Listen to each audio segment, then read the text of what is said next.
often comes fraught with this sort of moral implication, right? So our figures on the right have been offered this opportunity to indulge, and there's all these indulgent things we see in the picture. And the question is, are they going to indulge or not, and what does it mean if you do? And there's clues in some of these pictures that suggest that that's not a neutral option, right? The monkey, all the bustiers, right? All of these things suggest that there's a little bit more going on here than just a simple, do you want to have lunch, right? And when we look at what Adrian van Ostad is doing with these peasant scenes on the right, they're almost the antithesis to this in that nobody's being offered to indulge, but everybody's indulging. And when we look at them, especially the early ones, they tend to be real rowdy, puking, right, peeing in the corner. We see an awful lot of these. They're not doing things that are really upstanding. And they suggest to us that these images come, right, loaded, front-loaded with a way to interpret them. And as we move later and look at the works of Jan Steen, he spent some of his time, he spent some of his time at Haarlem, moved off to other centers, Amsterdam and Leiden as part of his career. But he also gives us these boisterous interiors that are just full of extraordinary sort of detail and fun. And I really love Jan Steen because he's humorous. He's trying to be funny, right? And I think so is Van Ostad, you know? And I think so are some of those Merry Company scenes, but because they're so highfalutin and they're aristocratic, they don't seem nearly as funny. And so when we look at this, it's this family, right, that's just having too much fun, right, in every possible way. They're eating, they're feasting, there's oysters, there's Parma, right, Parma ham on the dried ham on there, some cheese, drinking, playing music. Even the kids are getting into it, right? Even the baby's having a ball in this. So just really fun. And everybody you look at is deep into it, right? I mean, they're just overindulgent. And when we look at a character like this, it's probable that he's not intended to be a sort of role model in a positive way, right? That he's intended to be, okay, like this is what happens when you drink too much, right? You start to sing out loud, nobody really wants to hear you sing. But he's setting the stage for this entire image, which is full of musicians, right? You look at everywhere you look. There are people singing and playing music, right? Directly behind him, right? We assume is his wife, maybe their daughter. Part of it is playing with the narratives that are there, that are suggested but not there. His grandkid, right? And they're singing together from sheet music, right, that we don't get to see.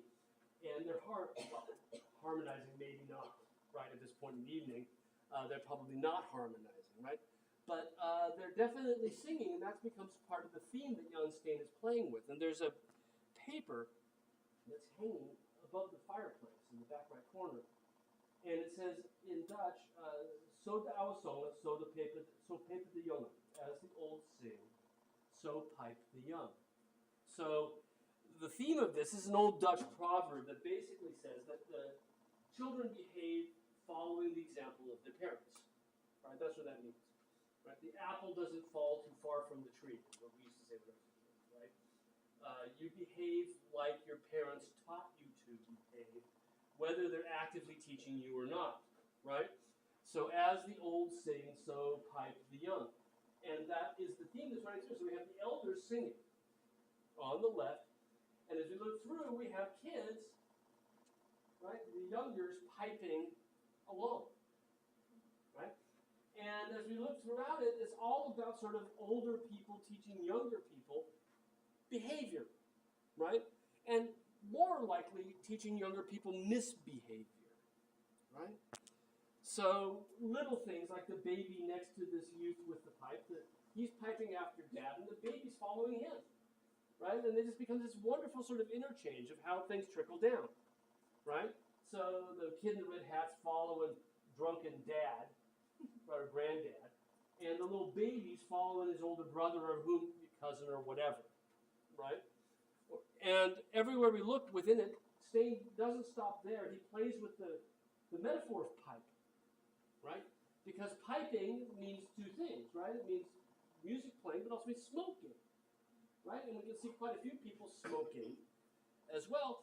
And in Dutch books, smoking is a sort of leisure time activity, not necessarily a positive one. It's kind of like wasting time. Like drinking or playing cards in Dutch pictures are often ways of showing people who are wasting their time, right? So we have in the shadow on the right here, directly underneath where it says "So pipe the young," are people who aren't piping in that particular way, right? But they're piping in another way. So he's suggesting that what are they learning here? They're learning how to waste time, right? How not to profit from their time. And just it's full of great little details. Here's a girl that's got a wine carafe, and her little brother is like he's playing the pipe on it. It's like, you're blowing across the lip of a bottle or something to make a sound. So he's playing the pipe on this pewter carafe in the foreground.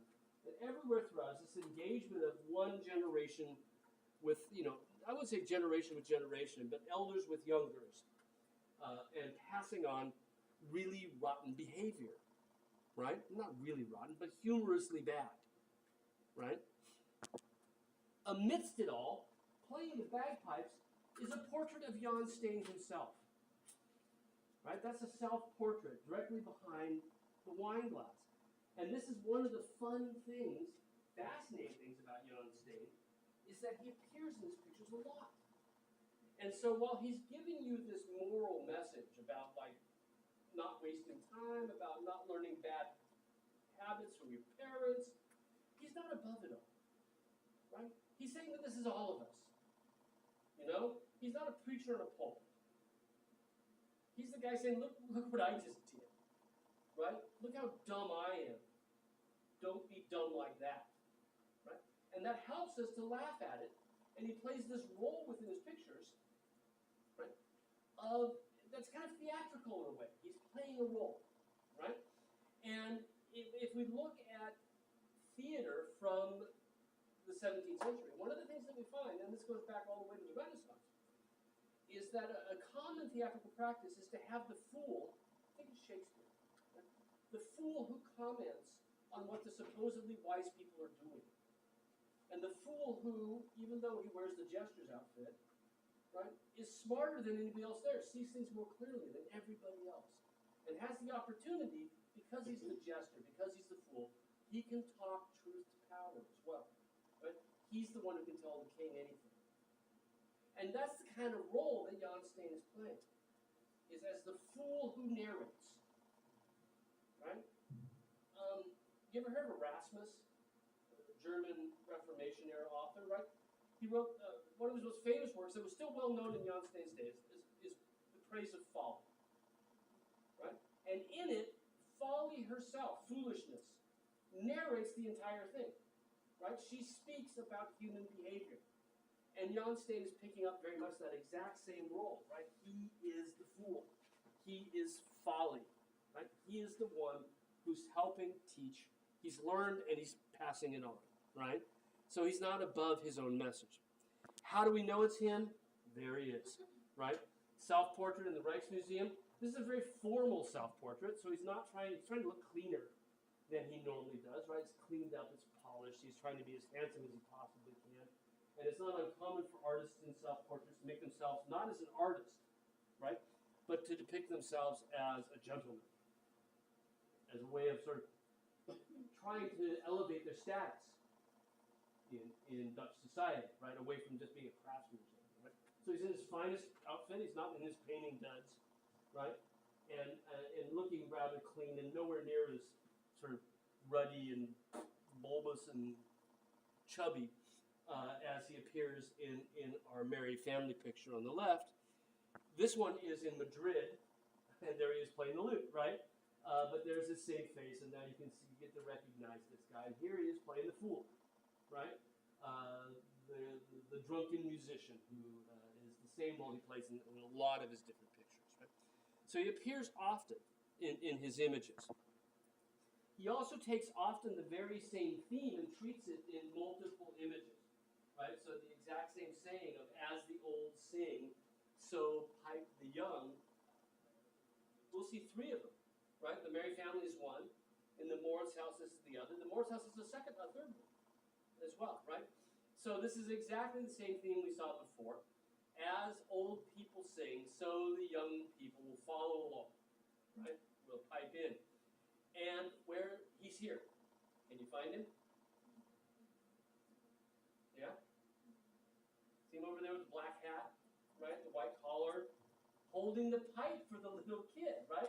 Talk about pushing it a step further. No longer is he now playing the bagpipes. He's teaching an infant to smoke. Just think about that even now, right? I mean, it's like, my dad had, when I was growing up, right, we had this cabin near Tillamook, Oregon. And my parents had these friends who would come down for New Year's, right? And the ones we loved the best was the ones who would sleep us in kind of 8 and when we were like 12, you know? Or would let us bum a smoke, you know? You didn't realize you're killing yourself. But, you know, but they were bad people, right? I mean, they're my, you know, we called them uncle even though there was no blood involved, right? They were that close to the family. But that's what he is. He's laughing along. Isn't this a hoot, right? And the expression on his face is really part of what makes these things so effective as images, is the degree to which he's just sort of having a great time with this. And this is exactly what he wants you to have, right? This is his narrative point of view, is the laughing artist, right? The one who wants you to look at this, laugh at what's going on, and then from the humor that you find within the image, learn a lesson, right? Again, we have singing, so there's this nearsighted old lady who has to put her finger on the sheet music, and we can actually see part of the sheet music. I would love a music historian to get into this thing and see if we can identify the song, because we can read the text, right? That's legible text, and the text itself has been deciphered, but as the music itself, it's partly obscured by her hand, right? And here's a close-up, right? Partly obscured by her hand, but you can see some of the musical notation there. So I would love somebody to come back and do this. There's a 16th century painting by Bosch where it shows hell, and somebody's got on his bare bum music, and coming out of his bum is a horn playing, tooting, right? And somebody's actually transposed the music. You go online and find it. I'd love to find out if somebody's figured this out. But what it basically says is, as we sing, you'll have to chirp, right? It's the law the whole world knows. I lead, everyone else follows suit, from the baby to the 100-year-old, right? Everybody will do it. So she's the one who's sort of setting the agenda here. The dog seems a little worried, doesn't he, down there? Nice little still life details. And one of the things about Stain is that because of all the humor, it's easy to forget what a really good painter he is. Like how realistic this stuff is. It's extraordinary in its realism. So the woman in green, right, the matron who's having her drink poured, has her feet resting on a nifty little foot warmer, right? It's a little wooden box with a little terracotta, right, a clay thing. You put coals in it from the fire, right? And then it's inside this one box, so you're protected, and you drape your dress over it, and it keeps you all warm underneath, right? I think he means it as like slightly naughty as well, right? Hot under the skirt, right? That's part of it, right? Because it appears all the time in his pictures. The image of the hot box, right? The foot warmer. But he is such a terrific painter, right? Look at that detail of one. It's kind of crazy, right? It adds to the fun. But how the fluid, right, swirls in the air and then hits the side of the glass and bubbles inside that glass, and it's utterly realistic looking, right? And yet you get up close and you realize how simple it is. But gosh, from a distance, it has an extraordinary level of apparent, almost photographic realism, right? They wouldn't have used the word photograph; it didn't exist yet, right? But there's something about the realism of the piece that he locks in that I think helps with this message of making it so extraordinarily engaging, right? Look on the back wall over the bagpiper and over Jan Stein's head. There's a nail in the wall for no apparent reason, other than it makes it real, right? It makes it three-dimensional. It gives it just a little bit more presence. With a picture like this, you could get into what's going on with the parrot, the birds in the cage. Those all have metaphoric content, right? But even on the wall behind the mom, right? The glass and the way the light comes through. the level of realism is typical for the Dutch anyway, right? But with Jan Steen, it's you forget about it because everything else is so cool, right? Everything else is so much fun. Right? Well, here's a Shiras piece. So we'll hear all about this in the Rijksmuseum. So I'm not going to tell you anything, right? Because I'm not going to steal her show. But this is what Shira will talk to us about. And it's the same idea of moral messages, obviously. Something going on here with the Feast of St. Nicholas. It's not Christmas, right? It's December the 6th is when they... And by the way, you know this from your guides. So the Dutch... You can find out about this from your guides. The Dutch, for the Feast of St. Nicholas, to this day, and I'm saying this because it's in the news here, St. Nicholas has a little helper that helps him deliver toys. And in Dutch culture, his name is Zwarte Piet, Black Peter.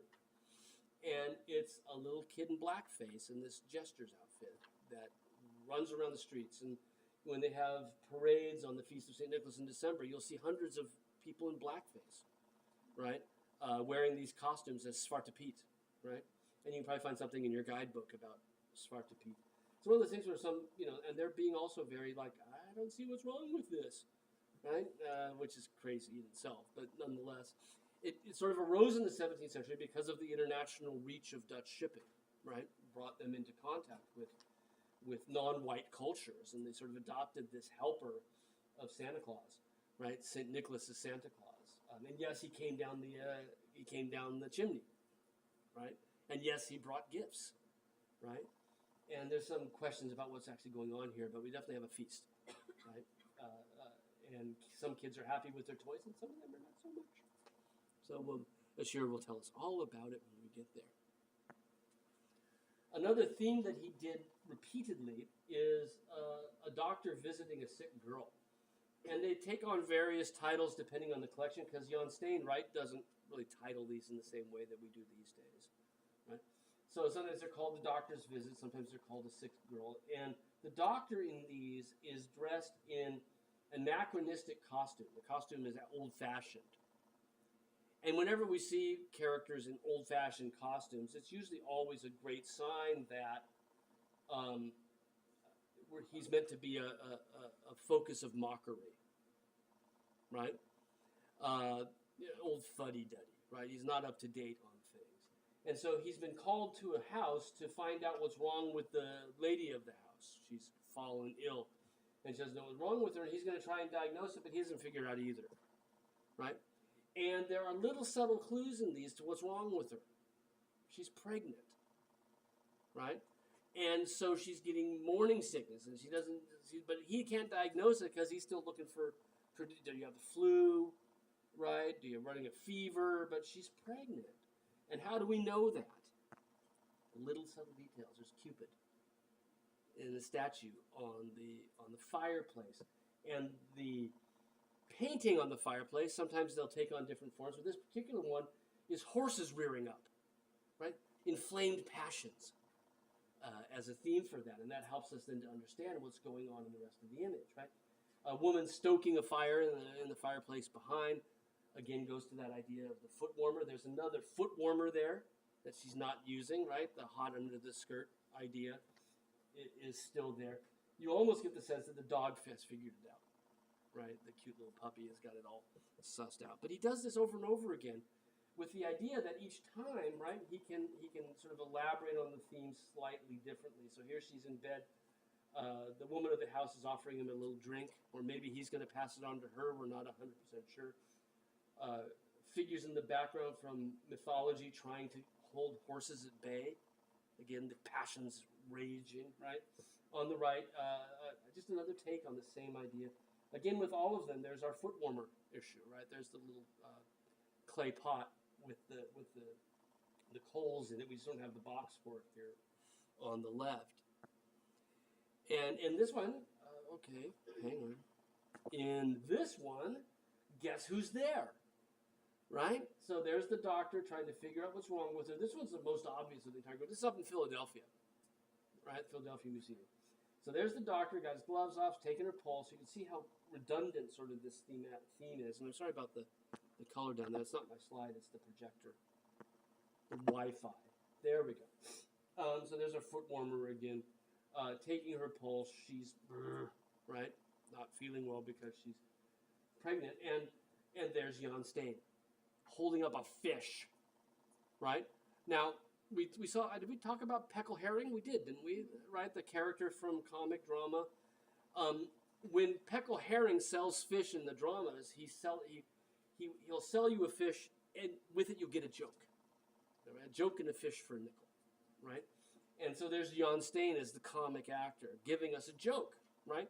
And we're supposed to look at this doctor who's supposedly intelligent, supposedly learning. He can't figure out what's wrong with her, but Jan Steen knows, right? The presenter of the drama knows.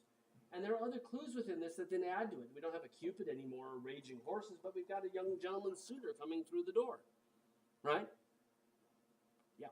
Okay, on one level, you could read it and discuss it and say he's coming through to play music with the girl at the virginals, right, the keyboards.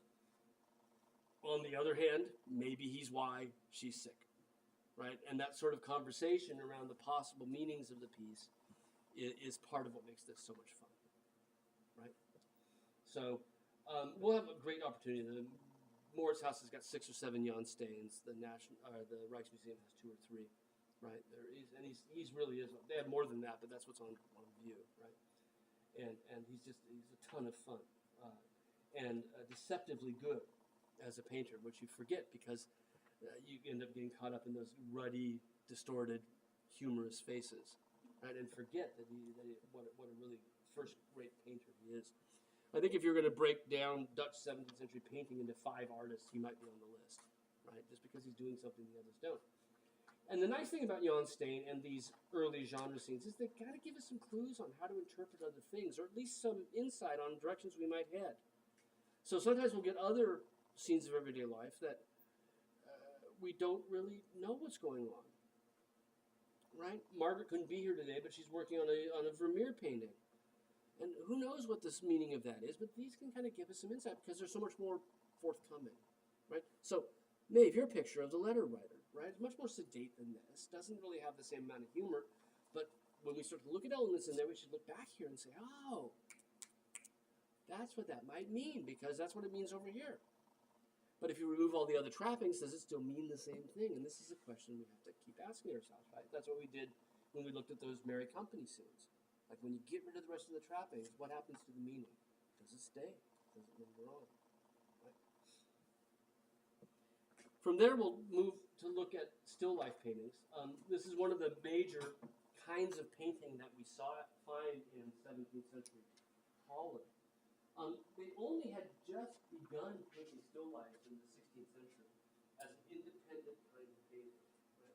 There had been still life details in religious pictures, right? In images of the Virgin Mary, you'll find flowers that are rendered realistically and are symbolic.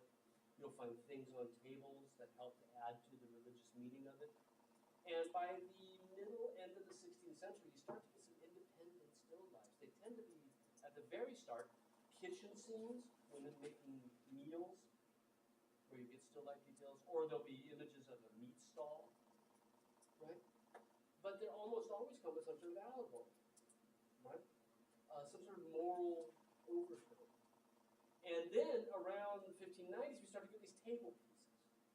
Still lifes like we think about them today. Still lifes like they make you draw or paint in a studio class, right? Where the professor will set up the still life. And the interesting thing about still life pictures is that the artist kind of composes them twice, right? If you think about how the artist, if we presume that Clara Peters, another of our women artists, we presume that Clara Peters has painted this from a setup, then she's done 2 things. First, she's set it up, so she's composed it once by just choosing the things to go together. Kind of like an assemblage sculpture or something. And then second, she's turned around and painted it. Okay. Now that's a presumption. We don't know if she set this up or if she made sketches after different things and just arranged it in her head. Right? There's no real proof that it's sitting out there while she's painting it. And in fact, there might be some proof that it isn't. For example, the bread would go dry over the time it would take to paint something like this. Right? We're used to quick impressionist sketches, right? But if she's painting this, then what's going to happen to that cheese, right? Dried cheese gets oily as it sits out, right? And it's not. It looks like it's freshly cut. So there's a certain artifice to the entire thing as well as she's put it all together. And the question for us remains, what do we do with this? How do we find meaning here? With Clara Peters, it's, one, these cheeses you can still find. Right? The Dutch are great with cheeses. There's a couple of really good cheese shops not too far from where we're staying. Go out and get some Dutch cheese stores there if you can, right, if that's in your diet. But these things are, on one level, they're meant to appeal to our senses, right? They're asking us to engage. And that's something we've seen a lot with Baroque art, is this idea that they say, come on in, right? Jan Steen does that. Those earlier elegant companies do that. Right? But they always present us with this question of whether or not joining in is a neutral choice or not. Right? And with Clara Peters, there's nothing here to suggest immediately that's a bad choice. Right? The food has been laid out. Nobody's even started to eat yet. A few of the almonds have fallen off the tray. Right? That's the only kind of mess that's here. I love this beautiful metalwork that is pointing toward you, as if, here's your knife, cut yourself some cheese. Right? And you can see that she's signed as if it were engraved into the handle of the knife. It's her signature. And that's pretty common in these things, to find the artist's signature on the implement that you're supposed to take to engage with the picture. Right? The implement that breaks down the three-dimensional space. And that raises for still lifes a really interesting issue. Right? One is that what a still life painter does, or attempts to do, is to take the paint and make it look like other things. And all painters do that. But in this case, you're taking one sort of inert mass of stuff and making it look like another inert mass of stuff. So you're making paint look like cheese, you're making paint look like metal, you're making paint look like glass. And what you're doing as you create the painting is you are making a knife. You are making a bottle. You're making a plate. And some people suggested that one of the things in signing on the metalwork is suggesting that Clara Peters is alluding to this idea that what she does is as good as what the metalsmith does. Maybe even better than what the metalsmith does. That she can do the same thing as these other craftsmen. And that this is a trope, a theme, that continues as we look at a lot of still life paintings. Is that the still life artist is saying, I'm as good as a baker, right? I'm as good as a cheesemaker, right? Sort of a jack of all trades, a Renaissance person. Right? Now, I'm looking more closely at this because I haven't seen it this big before. I'm looking at the screen with my bad eyes. And I'm noticing that the figures that are on the knife, can you tell me, what are those? They're naked bodies, aren't they, right? It's probably, and I have to look at this more closely, I'm going to have to blow that up now. The one at the bottom looks an awful lot like Cupid. Like, you see, he's got the arrow here. Which would suggest to me that the one at the top, which is a woman, is really Venus. Right? So it's eroticism, it's love. So that colors it, doesn't it? And that whole partaking becomes the same partaking that we saw with the Mary Companies. Right? Are you going to join in? There's something more here than just eating. What you're doing when you eat, especially something like this, which isn't a meal, right? This is a snack, a very pungent snack, right? Almonds and figs and different kinds of cheeses that have been shaved so you can smell it. Those aren't potato chips, right? They look like Lay's potato chips, but they didn't exist in the 70s. But all of them are very, very strongly flavored things, right? The wine, or maybe it's vinegar in the goblet in the back, right? When you eat something like this, you're not eating for sustenance, you're eating for immediate taste. You're eating for pleasure. And that idea of partaking not because you need the sustenance, not because you need the calories, not because you're hungry, is picked up by that method. Right? That this is obeying your body's desires.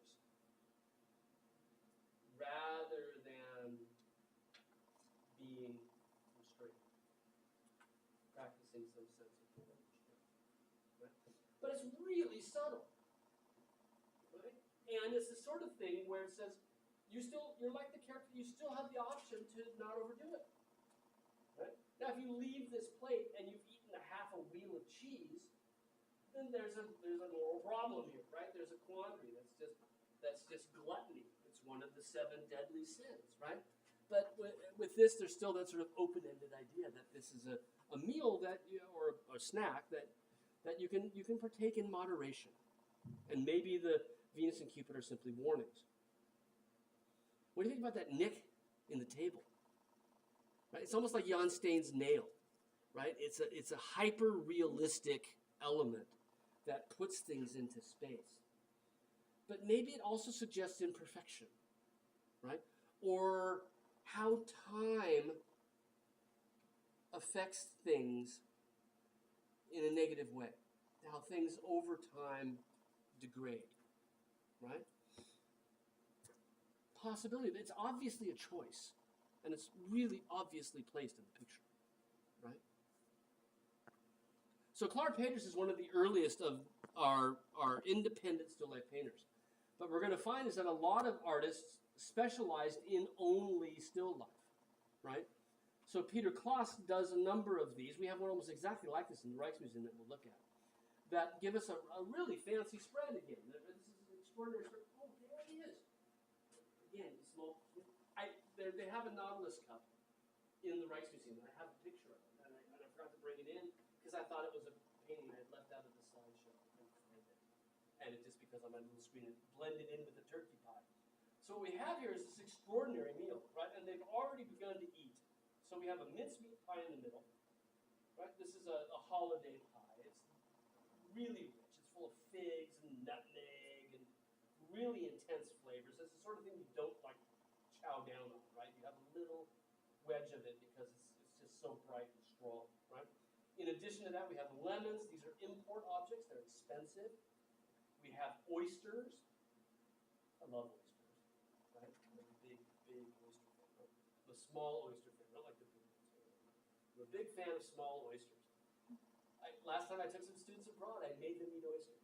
I've had oysters before, but not like. Not raw? I've heard they're really good, like Okay. with garlic When and they're butter good. and stuff.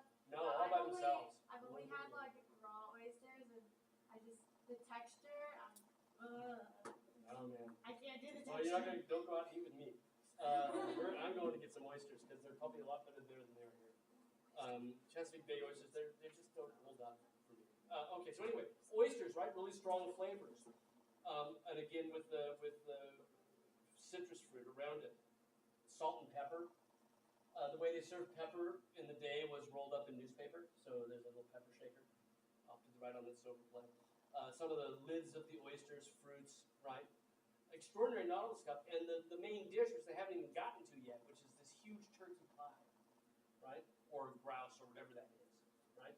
And the way they would appeal to the rest of your senses is they would decorate the top of the pie with the remnants of what is inside of it. So all the meat you're going to use in the pie goes inside, and then the neck and the head and the feathers, you decorate the top, and then you basically make the animal again, right? But with a bready crust. Or I can't imagine, right? But they must have prepped it somehow so that it didn't bleed all over the crust, right? In some way. Now, again, like Clara Peters, we've got a knife sticking out toward us, right? As if to participate. And to add to this sort of overall meaning of the piece, not only is this a fancy meal, right, with the Nautilus cup. So that's a real Nautilus shell that has been formed into a gold-based cup, right? But in addition to all of that, you'll notice that some of the dishes are not fully on the table, right? And that our dish with the lemon on it it's not teetering, but it's close enough to the edge that if you were the host, you'd push it back, right? And that element, along with the glassware, is intended, we think, to suggest that life is precarious, that our choices, right, that we're all sort of standing on the edge, right? And the choices that we make can determine our fate. And we think we're safe, but we maybe not. And so if we think about these pictures, they really fall into that same camp that we've been talking about before. Nice details. I have a chance to look at it close, but sometimes this is even easier. Signs it on the knife blade, right? PC, his initials, A apostrophe Anno 1627, right? In the year 1627. So it's right on the knife blade. And again, he's sort of associating himself with the smith, right? With the metalsmith. He's made the knife, and he gets to sign it in the same place that a metalsmith might sign it. These are great to look at close up, and there are also these solutions.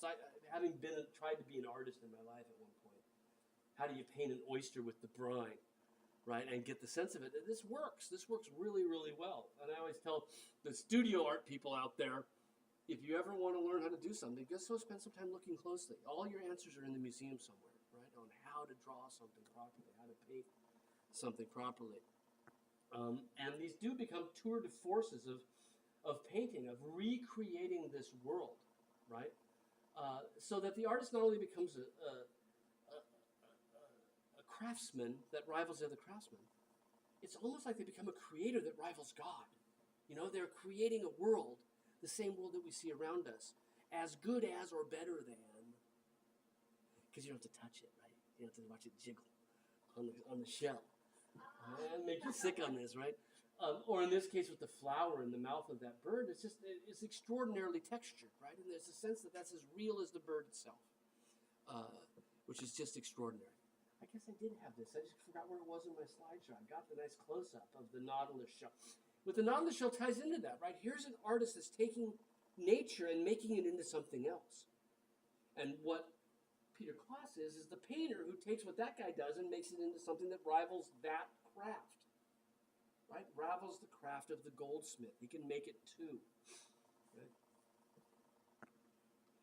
Loves surfaces, and they're extraordinary, right? Sometimes in Peter Klaas images, we can actually look into the reflections and find the artist, right? Reflected.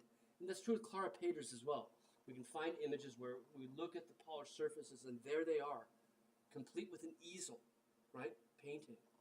A little reflection of them. Not here, unfortunately. I was hoping, right? But he'd be right about here. And now when we get to the Rijksmuseum, I'm going to stick my nose really close in there and see if we can find him, right? If he's lurking back there in the shadows somewhere. But that's not uncommon to find him reflected everywhere. And what that ends up doing as well as sort of sometimes showing us the artist, and also showing off the artist's extraordinary ability to create, right? Where we can see the dish on which it's sitting reflected on the bottom part of that belly of that pot, right? And how it's this wonderful little dragon-headed, right, pot as well, where the water comes out of the mouth of the dragon. But you also get a sense of the room where we're sitting. You know, windows off to the left. The windows are bringing light into the room on the right, right? The same light that falls on the things here is falling on the rest of that room, right? And it gives you a sense that this is not just a thing, but this is, you've entered into a space that you're part of with it, right? And it's consistent everywhere we look, right? That wonderful rumor, and the way the light falls through it, right? I really love. I'm going to go to an antique shop and see if I can find one of these. I want one of these at home, right? Although the way we go through glassware, I'm afraid to take it home because we break things with it rather frequent. It's an issue. But there you can see the same window pattern, right? On one side of the glass and on the back side of the glass, and just the amount of time he spent looking. And this is what makes you think it's not happening in seconds, right? And how there might be some artifice to the creation here, because they keep the glass at exactly the same level, the light falling the same way. If you've ever been in a studio class and you're just trying to deal with something and all of a sudden a cloud moves over, you know, it really messes up your perspective on things. And so a lot of these are potentially created from sketches, right? As much as actually just setting something up and painting it from life. What do we do with them? How do we interpret them? Well, if we look back at these garden party pictures, right, from earlier in the century, painted in the same city, right, and not that much earlier. These are ongoing tradition in the 20s, right? What we find is people imbibing in this sort of activity. Look at the guy pouring in the background. Looks like our Jan Steen that we just saw, right? But here we have people that are dancing. They've been playing cards.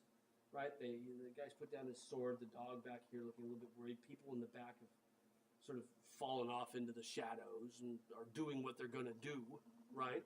Because they've had too much to drink. And the centerpiece of it all is this table set with stuff like what we're looking at, right? And that becomes, so there's one of those bird pies there. There's a mincemeat pie as well. And look at the guy in white with the red stockings, right? He's probably was originally sitting in the chair that's got his back to us. And he's fallen over. Why? Because he's drank too much, because he's overindulged, right? So our still life paintings, which give us really very much the same thing as what we see on the table here, right? Many of the same elements reappear, right down to the knife coming off the edge of the table. Okay, there's a cross-pollination here. These give us a clue that maybe this painting by Peter Klaas is itself also a warning against overindulgence. It is perfectly okay to eat and eat well and eat wonderful things. But remember that overindulgence in Calvinist Holland, right, Calvinist Netherlands, it is an issue that you should practice some restraint, right? And to drive this point home, some of Peter Klaas's images actually refer to death, where they say the whole point of this is that the reason you should practice restraint is that death comes to us all, and we have to worry about the more important things in life than pleasing our five senses. And so with this still life that focuses on death, which we call a vanitas still life. It's the Latin word for vanity, vanity of vanities. All things are vanity, all things are vain. Right? We see a skull and a bone directly behind it, but we see other things on the table that all allude to the passing of time, and with that, the passing of life. Right? So here's a close-up of our skull. What else do we see here that suggests the passing of time, the frailty of life? What else might fall into that? The feather. The feather's a pen, right? And that's why it's black on the end. So that's an interesting thing, the feather. Because, yeah, of course, a quill pen is going to wear out, right? And I need to get into it closer, get a better picture of it. I tried to see if it was broken on the end, because that would certainly add to that if the quill pen had to be replaced. Because, you know, I still use a fountain pen from time to time with a metal nib. But back in the day, you'd make the same shape as a fountain pen with a slit up the middle to hold the ink, right? But the problem is a quill pen will break down after a couple pages, so you would have a whole bunch of them in your quiver, right? And so the quill pen here has been used. It definitely is about temporality, right? About the passing of time. And the book suggests that as well, right?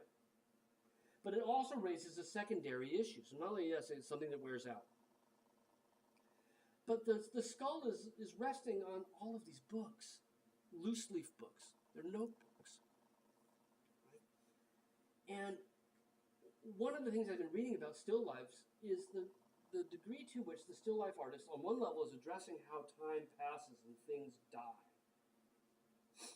But on the other hand, is also maybe suggesting that art doesn't.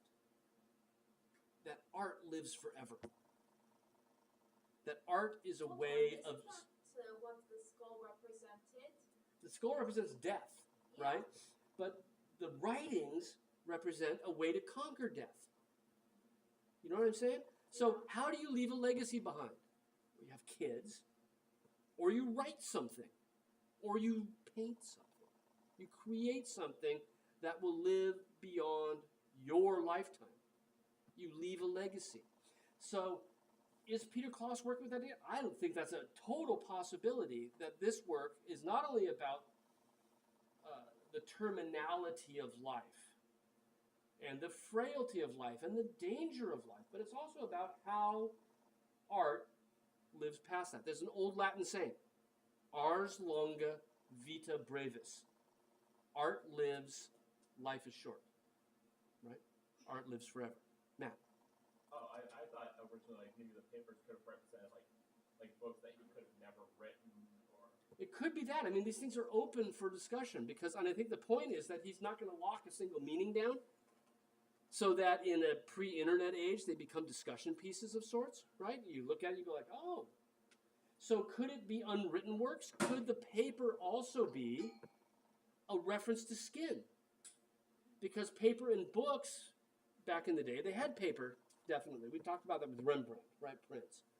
But a lot of books were also on parchment, which was animal skin. So could the paper itself be another reference to the skin that falls away from the body at the end of life? Right? There's lots of possibilities. And we'll quit after this, just the two other details, right? We see at the on the left-hand side, if the Wi-Fi works, there we go. Upended glass, right? Dangerously, precariously placed. Even more so than our little thing of oysters, right? On the side. The thing with the blue ribbon, you know what that is? It's a watch. It's a timepiece, right? It's a wind-up watch. So the key on the ribbon is to wind it up, and it's just a pocket watch of sorts, right? And so the top is open, and we can see the dial on the top of the watch, right? So time again, temporality, time passes, right?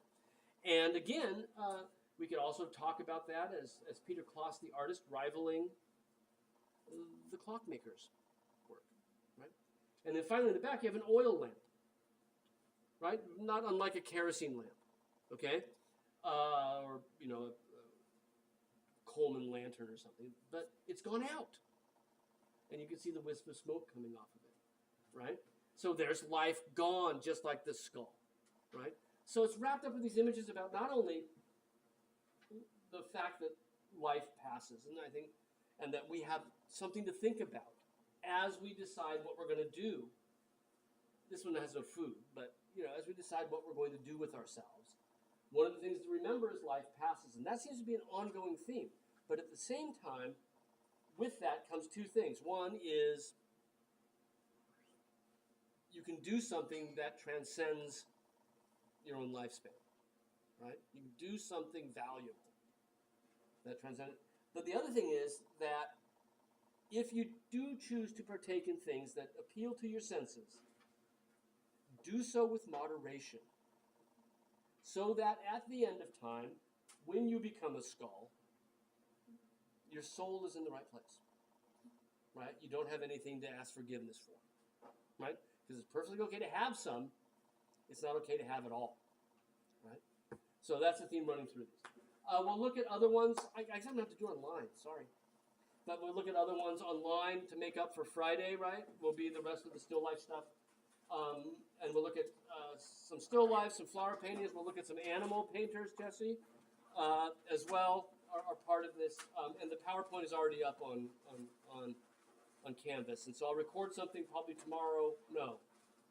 Well, it depends if it snows tomorrow, right? But tomorrow or Thursday, I'll record something and get it up there to make up for Friday. So I'll see you guys in a week, right? But your papers are still due on Friday. And if you have questions, right, I'll need to hear from you tomorrow or Thursday because I'm going to be stuck in a meeting all day Friday, right? And I won't be able to answer questions on Friday. All right? Thank you. Okay, see you guys soon. Good luck with the wrapping.